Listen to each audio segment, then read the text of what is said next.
very excited ako kasi these are the things na pag sinishare ko sa mga clients ko, sa mga friends ko, and mga namimit ko is hindi nila alam itong mga bagay na to, which are the hacks on how you can get more money from your insurance companies. Pero, legal, ha? So, watch until the end of this video.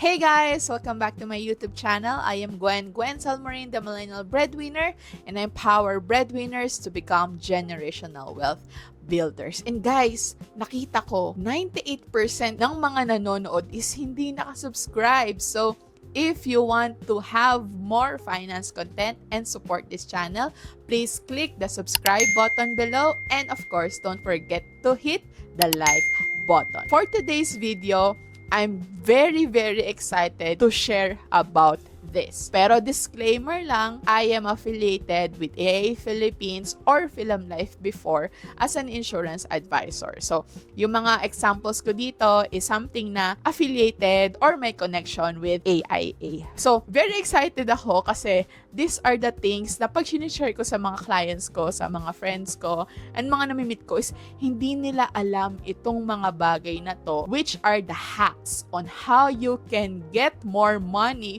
from your insurance companies. Pero, legal, ha? So, watch until the end of this video. Una is, I still file my claims to my health insurance companies even if my HMO paid it. There are certain plans in health insurance plans no, na may tinatawag na medical reimbursement. So with AIA, we call it medical reimbursement. Na in case meron kang aksidente, whether it's from napilayan ka, nadulas, pati yung pinakasimple na nakagat ka ng aso, birds, or cat, or kahit na scratch ka lang, is you can ask reimbursement for that if that is through accident. Way back 2022, meron kaming puppy nun, and then na-scratch niya ako. Ang nangyari nun is, even though malinis naman yung doggies, so mahirap pa din magpakakampante. So, pumunta ako ng ospital, nagpaturo ako ng anti-rabies, tapos naglagay pa ng anti-tetanus, ganyan. The whole bill cost around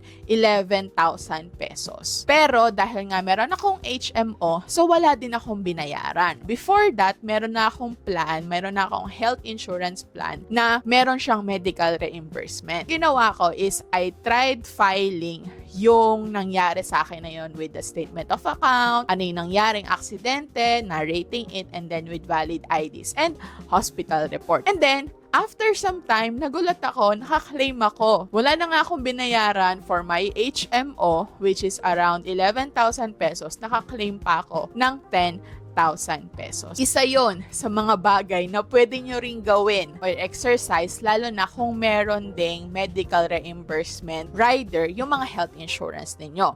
Other than medical reimbursement, kung meron din yung daily hospital income, outpatient treatment, yung mga ICU, care, so meron din kasi mga riders na ganyan. Kaya kailangan alamin nyo kung ano-ano yung mga features ng plan nyo para in case na magkaroon na mga instances wherein merong accident or medical emergency is ma-apply nyo siya and magamit nyo yung health insurance nyo din, not just your HMO. Pangalawa is, kahit hindi pa ako insured, kahit hindi pa ako advisor before, gustong-gusto ko na rin kasi natututo about money. And meron na rin ako insurance plan noon bago pa ako maging insurance advisor. So, ginagawa ko, whenever meron sila mga promotion na, may toxigan to, may toxigan yan, talaga uma-attend ako kasi I want to learn more about money. Minsan, merong toxichinkitan. So, imagine, na-invite nila yung mga ganong mga sought-after personal finance speaker. And natututo pa ako doon kung ano yung dapat kong gawin sa pera ko. So, lalo na ngayon, maraming mga insurance companies din na talagang they are inviting mga personal finance speakers. So, take advantage of that.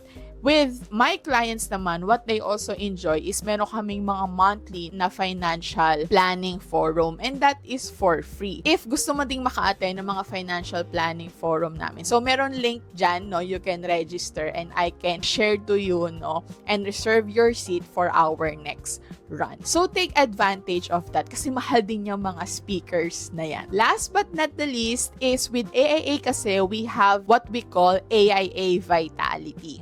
So, ano ba si AI Vitality? AI Vitality is the wellness program of AIA Philippines. So, meron niyang tatlong benefits. Una, it boosts your insurance coverage up to 50%. Imagine if you are paying 100,000 pesos per year for your insurance, you can save up to 50,000 pesos. Pangalawa, meron pa yung discounts with our affiliate stores like Toby Sports, Enchanted Kingdom, for travelers, Philippine Airlines, sa mga gusto mag-staycation sa the hotel.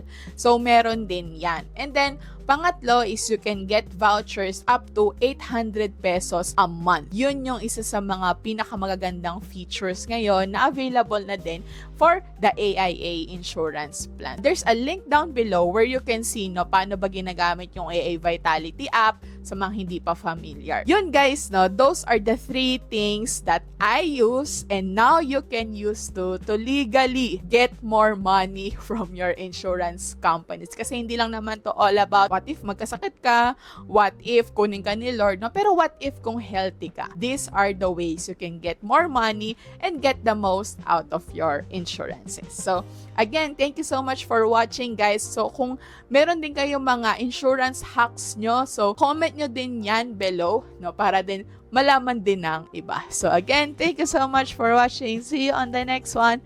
Bye!